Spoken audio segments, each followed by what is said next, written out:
आज हम जानने वाले हैं माइक्रोवेव ओवन के बारे में कंप्लीट डिटेलिंग। इसके अंदर क्या क्या पार्ट्स होते हैं और कौन कौन से पार्ट्स का क्या क्या काम होता है और कोई भी पार्ट्स को किस तरीके से रिपेयर करते हैं। तो मतलब कंप्लीट माइक्रोवेव ओवन के बारे में हम आज हर एक चीज़ जानने वाले हैं। तो सबसे पहले हम बेसिक चीज़ें जानते हैं, इसको इस्तेमाल कैसे करते हैं। बाकी देखो, इसके अंदर नॉर्मली एक ये दरवाज़ा है। अगर इसका ये दरवाज़ा खुला भी रहेगा तो हमारा माइक्रोवेव ओवन ये काम नहीं करेगा। तो सबसे पहला बेसिक तो ये हो गया, माइक्रोवेव का ओवन हमेशा हमेशा और जो इसका डोर है इसे हमें बंद रखना है। और माइक्रोवेव दो तरीके के आते हैं, एक तो ये इसके घुमाने वाला ये जो सिस्टम है ये, और दूसरा आता है बटन वाला जिसमें पीसीबी बोर्ड लगे रहते हैं बटन वाले। दोनों में कोई अंतर नहीं, बस उसके अंदर बटन होता है, इसके अंदर घुमाने वाला सिस्टम है। ठीक है। और इसके अंदर आप सबसे पहले हम देखेंगे, इसके अंदर लिखा हुआ है लो मीडियम लो, मीडियम हाई और हाई।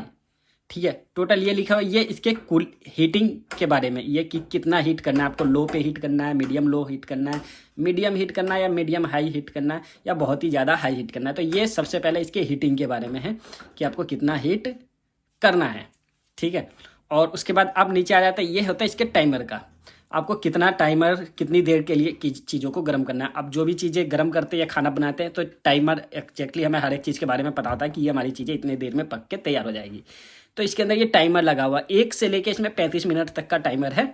आप देखोगे, आप चाहे तो इसमें कितने मिनट का भी टाइमर लगा दो। हमने मान लिया 35 मिनट का टाइमर लगा दिया, तो 35 मिनट बाद ये ऑटोमेटिक घूमता रहता है। 35 मिनट बाद ये ऑटोमेटिक चलते चलते ऐसे टन घंटी की जो आवाज़ आती है घंटी बज जाता है। अगर आपने 5 मिनट का लगाया तो ये 5 मिनट की घंटी बज के ये बंद हो जाता है। तो बेसिक जानकारी तो ये होगी। अब हम इसके अंदर के पार्ट्स के बारे में जानते हैं।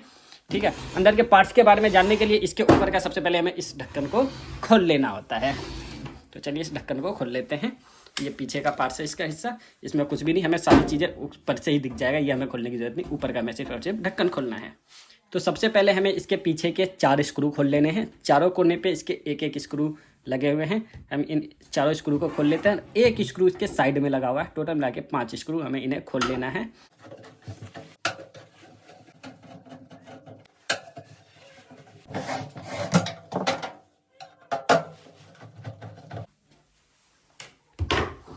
हमने इसके सारे स्क्रू को खोल लिया है। अब तो ये हमारा पूरा माइक्रोवेव का पीछे का फंक्शन है। ये सारी चीज़ें होती है हमारे माइक्रोवेव में। सारी चीज़ें एक ही तरफ होती है, दूसरी तरफ कुछ भी नहीं होता। अगर आप सोचो इस तरफ देखो, उस तरफ कुछ भी नहीं होता। सारी चीज़ें, सारे फंक्शन इस तरफ होता है। सबसे पहले हम शुरुआत करते हैं यहाँ पर फ्यूज से। इसके अंदर ये फ्यूज लगा रहता है, ये मेन फ्यूज है। अगर ये फ्यूज उड़ जाए या खराब हो जाए तो आपका पूरा माइक्रोवेव काम नहीं करेगा। इसके अंदर 2 फ्यूज होते हैं।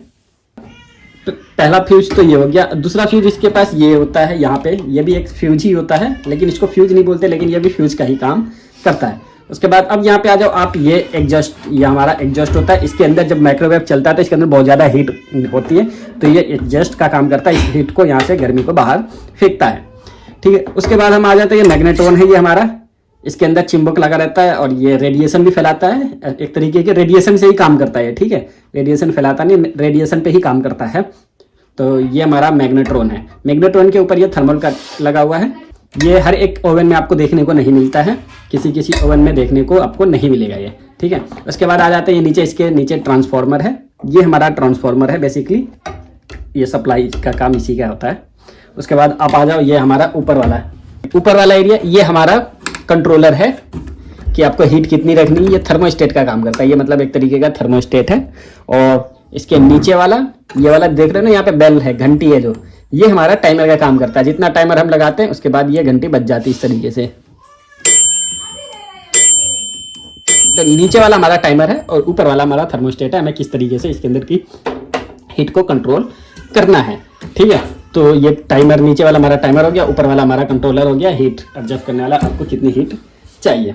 उसके बाद यहाँ पर आप देखोगे, इसके अंदर यहाँ पे लैंप होता है। अगर कभी इसका लैंप या अंदर की लाइट नहीं जल रही तो ये लैंप आपको यहाँ से बदलना पड़ेगा।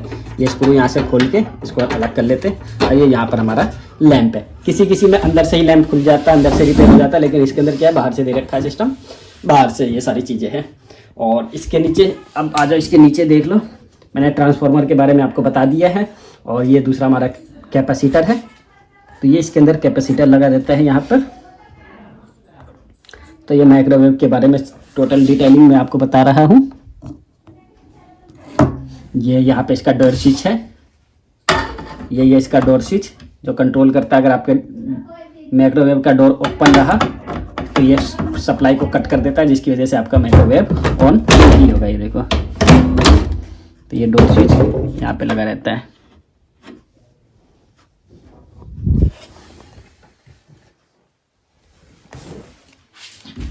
और एक और मेन बेसिक चीज मैं आपको बताना भूल गया, इसके अंदर एक और काम की चीज रहती है, ये सीट, इसको माइका सीट बोलते हैं। ये भी बहुत खतरनाक और बहुत काम की चीज है। अगर इसमें भी प्रॉब्लम आ जाएगी तो आपके माइक्रोवेव में प्रॉब्लम आ जाएगा, आपका माइक्रोवेव शॉर्ट सर्किट होने लगता है। ठीक है, तो ये मैंने टोटल पूरी जानकारी दे दी आपको। कंप्लीट कोर्स आज हमारा इस पर हो गया है माइक्रोवेव ओवन पे। इसके रिलेटिव अगर आपके मन में कोई सवाल है, कुछ है, तो आप कमेंट्स बॉक्स में हमसे पूछ सकते हैं।